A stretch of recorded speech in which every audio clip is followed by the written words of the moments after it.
Hello students, welcome back to another video of class 7th of history subject.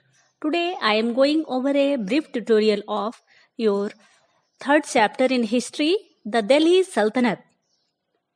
Establishment of Delhi Sultanate.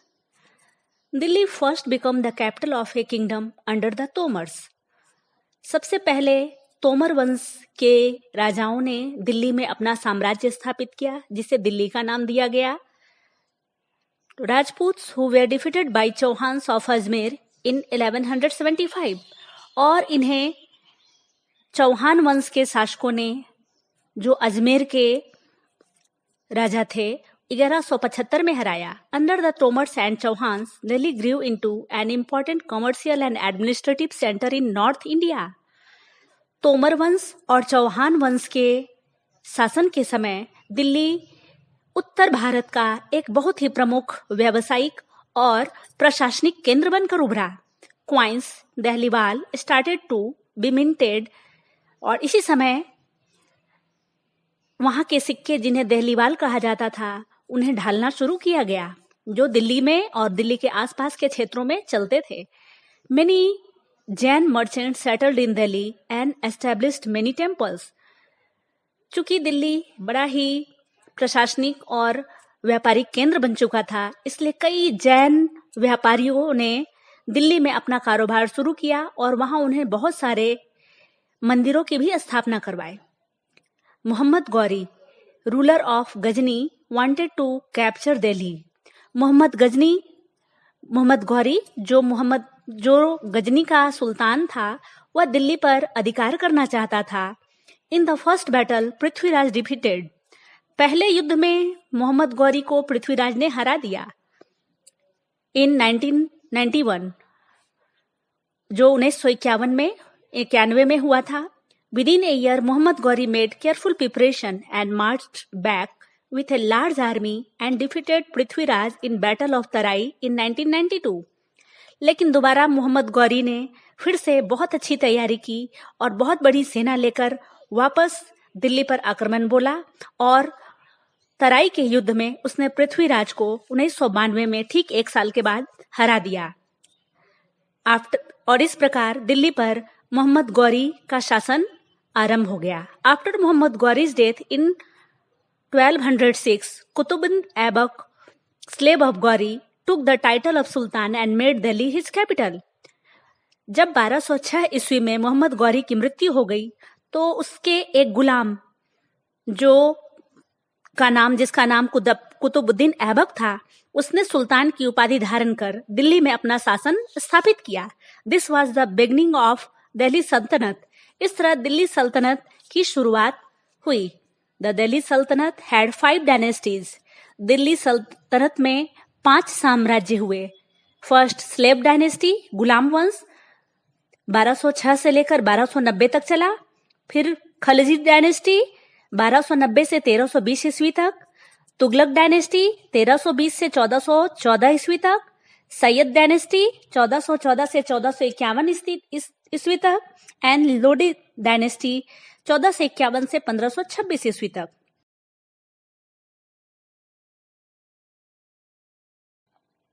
And the next, sources of information about Delhi Sultanate. Delhi सल्तनत कब से कब तक चला या उसके बारे में जो सूचनाएं थी उनके मुख्य स्रोत 2 हैं, archaeological source and literary source.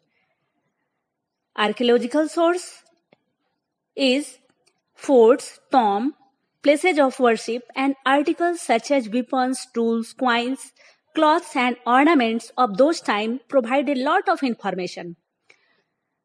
Delhi सल्तनत काल के समय के किले, स्तूप, पूजा स्थल और बहुत सारे सामान जैसे हथियार, औजार, सिक्के, कपड़े और गहने उस समय के शासन और स्थिति के बारे में हमें बहुत सारी सूचनाएं देते हैं. And the second is literary source यानी साहित्यिक स्रोत, यानी जो कुछ लिखा गया है उन स्रोतों से प्राप्त जानकारियों के आधार पर. The court historian wrote tawarikhs histories of the period written in Persian. जितने भी दिल्ली सल्तनत में बादशाह हुए, उन सभी के दरबार में जो इतिहासकार रहते थे, उन्होंने तवारीख के रूप में उस काल का इतिहास लिखा जो मुख्य रूप से फारसी भाषा में होते थे, और इसमें मुख्य रूप से बादशाह या सुल्तान के बारे में प्रशंसाएं होती थी। इब्न बतूता ने रिहला के द्वारा इस जो एक यात्री था, उसने भी यात्रा वृत्तांत में लिखा है, जियाउद्दीन बर्नीज तारीख फिरोज शाही gives A valuable information.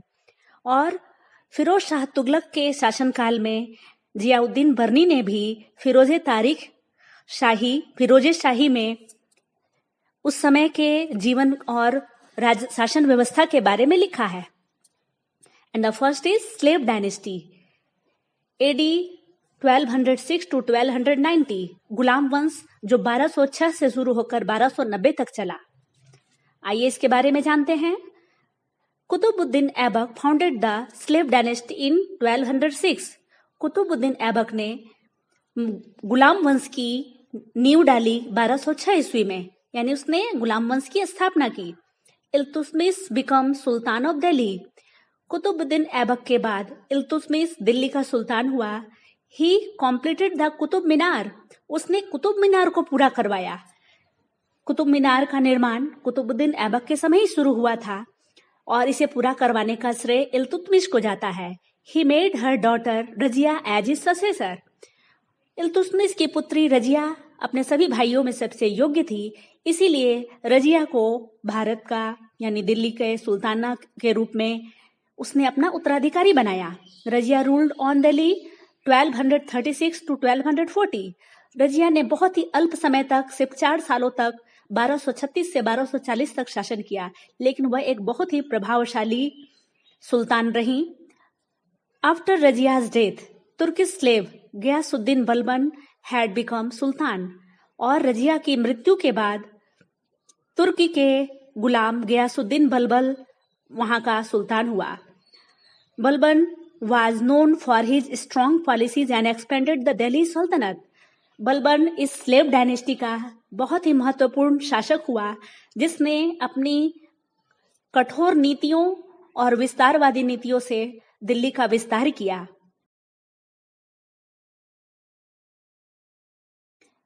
And the second is Khalji dynasty, AD 1219 to 1320। Khalji साम्राज्य। दिल्ली में स्लेव डायनेस्टी के बाद खलजी डायनेस्टी का शासन स्थापित हुआ। Jalaluddin Firoz establish the Khalji dynasty in 1219। Jalaluddin Firoz ने 1290 में खिजली वंश की नींव डाली। He was killed by his nephew Alauddin Khalji. उसे उसके भतीजे अलाउद्दीन खलजी ने बेरहमी से मार दिया और स्वयं दिल्ली का शासक बन गया। Alauddin established a vast empire extended beyond Vindh up to Deccan. Alauddin बहुत ही महत्वाकांक्षी और विस्तारवादी सुल्तान था।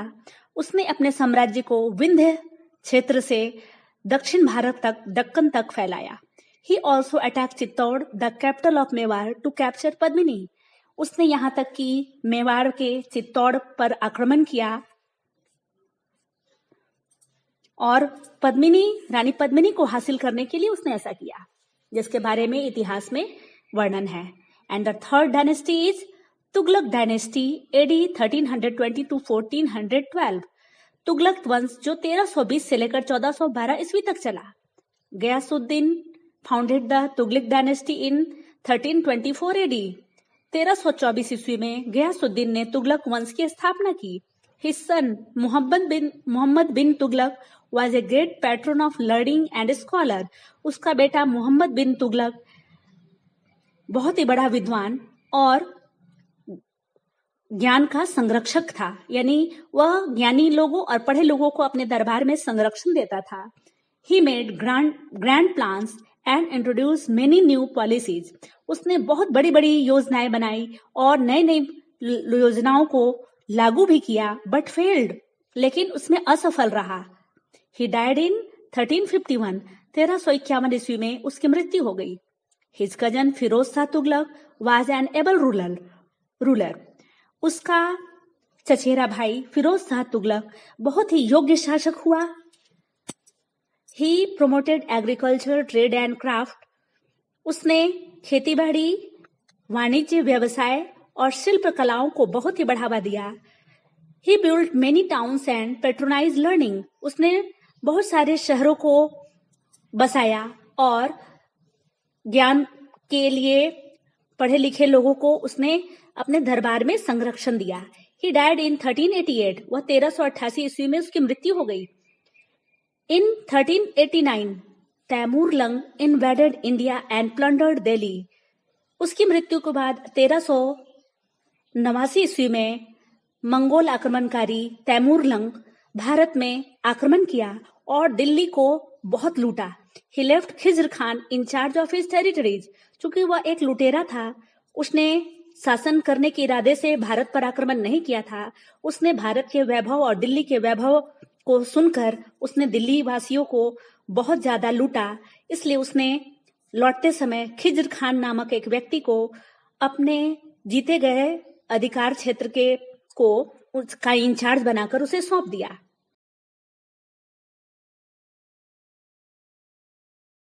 And the fourth is Sayyid dynasty 1440 to 1451 AD. Khizr Khan ने ही सैयद डायनेस्टी की स्थापना की जो बहुत कम समय तक चला। Khizr Khan, an Afghan, established the Sayyid dynasty in 1440 which lasted till 1451. Khizr Khan, जिसे तैमूर लंग ने भारत में अपने जितने जीते हुए क्षेत्र थे उसका इंचार्ज बनाकर रखा था, उसने सैयद वंश की नींव 1414 ईस्वी में डाली जो केवल 1451 ईस्वी तक ही चल पाया। And the next is Lodi dynasty. इसके बाद दिल्ली सल्तनत पर लोदी वंश का साम्राज्य स्थापित हुआ जो 1451 से लेकर 1526 ईस्वी तक चला। In 1451 AD, Bahlol Lodi an Afghan, the governor of Punjab, occupied the throne of Delhi. 1451 ईस्वी में बहलोल लोदी नाम का एक अफगान जो पंजाब का गवर्नर था, वो उसने दिल्ली की गद्दी पर अधिकार कर लिया। His son Sikandar Lodi was considered the great ruler of Lodi dynasty. उसका पुत्र सिकंदर लोदी को लोदी वंश का सबसे महान शासक समझा जाता है। He annexed Jaunpur and Bihar and control the entire Gangetic plain. उसने यहाँ तक कि जौनपुर और बिहार के क्षेत्र पर भी कब्जा कर लिया और पूरे गंगा के मैदानी क्षेत्रों में उसका संपूर्ण अधिकार हो गया। यानी उसने दिल्ली सल्तनत को गंगा के मैदानी भागों तक फैला दिया। Sikandar Lodi was succeeded by his son Ibrahim Lodi in AD 1517। Sikandar Lodi के बाद उसका उत्तराधिकारी, उसका बेटा इब्राहिम लोदी 1517 ईस्वी में दिल्ली के गद्दी पर बैठा। He faced a number of rebellions, और उसे बहुत सारे विद्रोहों का सामना करना पड़ा। Finally his uncle Alam Khan and Daulat Khan Lodi invited Babur, the ruler of Kabul, to invade India. Sikandar Lodi जैसे ही दिल्ली की सल्तनत पर काबिज हुआ, यानी कि वहां का शासक बना, बहुत सारे विद्रोहों का उसे सामना करना पड़ा। उसके बहुत बड़े भूभाग पर बहुत सारे विद्रोहियों ने उसे शासन व्यवस्था को सुदृढ़ बनाने में काफी अवरोध उत्पन्न किए। उसके अपने चाचा आलम खान और दौलत खान सिकंदर लोदी को हटाना चाहते थे, इसलिए उन्होंने काबुल के शासक बाबर को भारत पर आक्रमण करने का न्योता भेजा। In the first battle of Panipat 1526, Babar defeated and killed Ibrahim Lodi and end the Lodi dynasty। और पानीपत का पहला युद्ध 1526 ईस्वी में बाबर और इब्राहिम लोदी के बीच में हुआ, जिसमें इब्राहिम लोदी मारा गया और लोदी वंश का साम्राज्य का अंत हो गया।